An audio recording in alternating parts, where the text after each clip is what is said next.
Hey guys, do you want me to tell you a story about Alaska, or do you want to go scooting? Alaska? How about you, Cody? No. Alaska? Okay.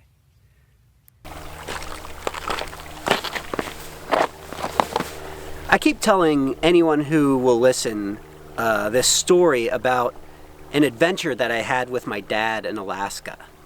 My dad was part of a team of scientists who were studying the clouds and ice in the Arctic, and he invited me to tag along and watch. I got to go to the Arctic Circle, watch a high-altitude plane fly, and most importantly, I got to witness a scientific experiment that has continuing impact on how we study the Earth today. The experiment was called Fire Ice, and they were investigating Arctic clouds. They wanted to know how they form, what their characteristics are, and their effects on the environment. In particular, they wanted to know how clouds change the absorption of sunlight near leads or giant openings in the ice. They had an icebreaker that had been purposely frozen in the ice of the Arctic Ocean and allowed to drift for a year. From this floating laboratory, they made scientific observations of the heat transfer process between the ocean and the atmosphere. At a research facility in Utqiagvik, Alaska, formerly known as Barrow, Alaska, they collected careful observations of sunlight and atmospheric conditions.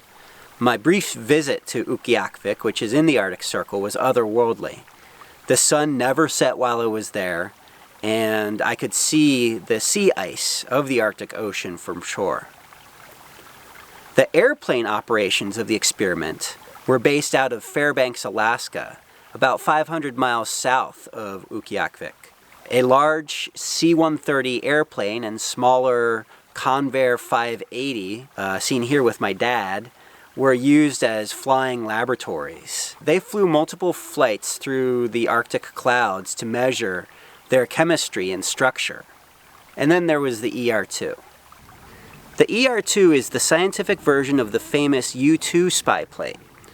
The pilot of the ER-2 had to wear a high-altitude suit because the plane flew at an altitude of over 65,000 feet.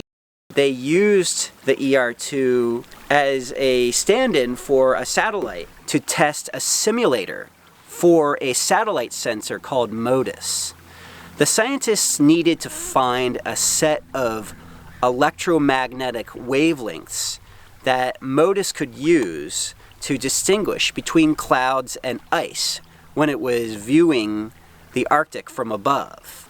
They flew a series of flights over the icebreaker ship and the research facility at Utqiagvik while testing the sensor. Then they compared the readings from the ER-2 with what was observed on the ground, and they were able to verify the sensor's accuracy. And the experiment was a success. They learned a lot about the Arctic and how clouds take part in this changing environment, thanks to the large amount and variety of accurate measurements that they collected, as well as the seamless on-site organization and analysis of these measurements. And they were able to find a combined set of wavelengths that would allow MODIS to distinguish between the clouds and the sea ice. In fact, these pictures of leads or cracks in the Arctic ice were taken using the MODIS sensor on a NASA satellite that is still in orbit collecting data right now.